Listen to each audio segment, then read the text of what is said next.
Hi friends, welcome my YouTube channel. മഴക്കാലമായതോടുകൂടി അസുഖം തുടങ്ങി. എനിക്ക് പനിയായിരുന്നു. പനി തലയ്ക്കകത്ത് വേദന. പക്ഷേ എൻ്റെ മേക്കപ്പ് ഒന്നും കണ്ടാൽ തോന്നുന്നില്ല. പക്ഷേ തീരെ വയ്യായിരുന്നു. രാവിലെ തന്നെ ഞാൻ പണിയെല്ലാം തീർത്ത് വെച്ചിട്ട് മുണ്ടക്കേസിലോട്ട് പോവാണേ. എന്തെങ്കിലും മരുന്നൊക്കെ കിട്ടിയാൽ കുടിച്ചാലോ. മരുന്ന് കുടിക്കുന്ന കാര്യം എനിക്ക് ഏറ്റവും മടിയുള്ള കാര്യമാണ്. ഒട്ടും ഇഷ്ടമില്ല. അത്രയ്ക്ക് തീരെ ഔഷധമാണെങ്കിലും ഞാൻ ആശുപത്രിയിലും പോകുള്ളൂ, മരുന്ന് മേടിക്കുകയുള്ളൂ.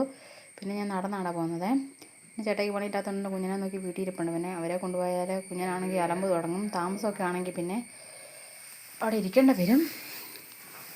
പിന്നെ നടന്ന് ഞാൻ കോസ്ബേ പാലത്തിന് അവിടെ എത്തി. ആറ്റിലാണ് നിറച്ചും വെള്ളമാണ്. താഴത്തെ വീട്ടിൽ ചേച്ചി അങ്ങേക്കരയിലാണ് അലക്കാൻ വരുന്നത്. പിന്നെ ഒത്തിരി മഴയുള്ള ദിവസമൊന്നും വരികയില്ല. മക്കൾ വീടുകളായിട്ട് തലകറക്കമുള്ളതാണ് ചേച്ചിക്ക്. അപ്പോൾ ഒഴുകി പോയാലോ എന്ന് പേടിച്ച് വിടുകയില്ല. പിന്നെ ഞാൻ പള്ളി ഗ്രൗണ്ടിലൂടെ നടന്ന് മുണ്ടക്കയം ടൗണിലെത്തി. ലത്തിമ്പള്ളി കേട്ടോ മുണ്ടക്കയത്തെ. പിന്നെ ഈ കുരിശിലിട്ട് അവിടെ ഞാൻ ഇടയ്ക്കൊക്കെ കയറി പ്രാർത്ഥിക്കാറുണ്ട് കേട്ടോ. ഇന്ന് സമയമില്ലാത്തതുകൊണ്ട് ഞാൻ അങ്ങനെ കയറാൻ നിന്നില്ല. പിന്നെ ഇത് പഴയ തിയേറ്ററാണ്, ഗാലക്സി. അച്ചാച്ചി അമ്മേ ഇവിടെ താമസിച്ചിരുന്ന സമയത്ത് ഇവിടെയാണ് സിനിമ കാണാൻ വന്നുകൊണ്ടിരുന്നത്. അമ്മേനോട് പറഞ്ഞിട്ടുണ്ട് ഇടയ്ക്ക്. അത് കണ്ടപ്പോൾ ഞാൻ വീഡിയോ എടുത്തിട്ടുണ്ട്. പഴയ നൊസ്റ്റാൾജിയൊക്കെ ഓർമ്മ വന്നു. പിന്നെ ഞാൻ നടന്ന് ആശുപത്രിയിലെത്തി കേട്ടോ. ആശുപത്രിയിലാണ് ഭയങ്കര തിരക്കായിരുന്നു. ചീട്ടെടുക്കുന്നിടത്ത് വലിയ തിരക്കില്ലെങ്കിലും മരുന്ന് മേടിക്കുന്നിടത്തും പിന്നെ ഫാർമസിയിലും ഭയങ്കര തിരക്കായിരുന്നു. പിന്നെ 4 കൗണ്ടറുള്ളതുകൊണ്ട് തന്നെ പെട്ടെന്ന് വിളിക്കുന്നുണ്ടായിരുന്നു കേട്ടോ. ഞാൻ പിന്നെ അവിടെ ഇരുന്നു. എനിക്ക് തലയാണ് പൊട്ടിപ്പോവായിരുന്നു കേട്ടോ. എന്നെക്കാളും ആവശ്യതയുള്ളവരൊക്കെ ഉണ്ടായിരുന്നു. ഞാൻ പിന്നെ ചീട്ടുമായിട്ട് അവിടെ ഇങ്ങനെ ഇരുന്നു. എൻ്റെ 134 ചീട്ട് നമ്പർ. ഞാൻ ചെന്നപ്പോൾ 70 ഉണ്ടായിരുന്നുള്ളൂ. പിന്നെ കുറേ സമയം ഇരിക്കേണ്ടി വന്നു. പിന്നെ ഡോക്ടറെ കണ്ടിട്ട് ഇറങ്ങി. പിന്നെ ഫാർമസിയിലാണെങ്കിൽ ഒരു ടോക്കൺ എടുക്കും കേട്ടോ. അവിടെ ഒരു മെഷീൻ വെച്ചിട്ടുണ്ട്. അവിടുത്തെ ഒരു ബട്ടൺ ഉണ്ട്, അവിടുത്തെ ഞെക്കിയാൽ മതി. അപ്പം ടോക്കൺ നമ്പർ അടങ്ങിയൊരു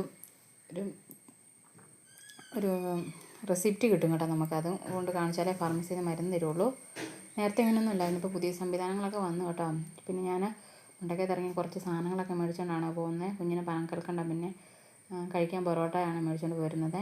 ഒന്നും കഴിക്കാതെയാണ് വന്നത്. പിന്നെ വീട്ടിൽ ദോശ ഉണ്ടായിരുന്നു, അത് കഴിക്കാൻ തോന്നില്ല. പൊറോട്ടയും സാമ്പാറും കഴിക്കാൻ കൊതി തോന്നി. അതുകൊണ്ട് ഞാൻ മേടിച്ചുകൊണ്ടായിരുന്നു. തിരിച്ച് കയറി വന്ന സമയത്ത് ഇത് ഞങ്ങളുടെ വീടിൻ്റെ പുറകെ കാണുന്ന സ്ഥലമാണ്.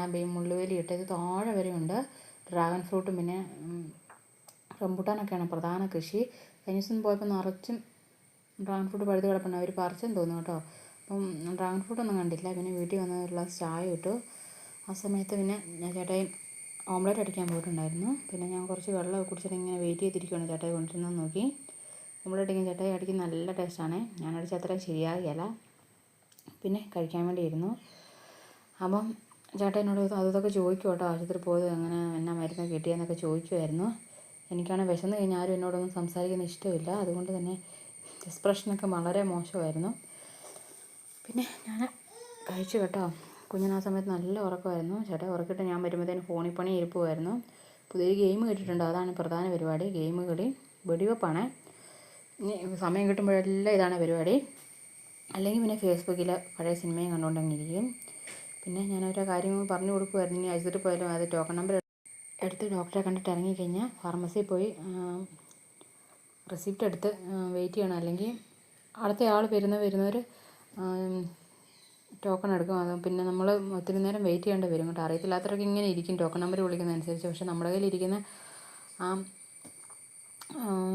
ടോക്കൺ അനുസരിച്ച് അവർ വിളിക്കത്തുള്ളൂ കേട്ടോ. അപ്പോൾ പിന്നെ വെള്ളവും കുടിച്ച് പൊറോട്ടയും കഴിച്ചു. പിന്നെ വൈകുന്നേരമൊക്കെയാണ് പിന്നെ വീഡിയോ എടുക്കുന്നത്. കുഞ്ഞിനാണ് ഭയങ്കര ബോളുകളിയാണ്. വിളക്കൊക്കെ സമയമായിട്ടുണ്ടായിരുന്നു. പിന്നെ ഒരു 3 ബോളുണ്ട് കേട്ടോ.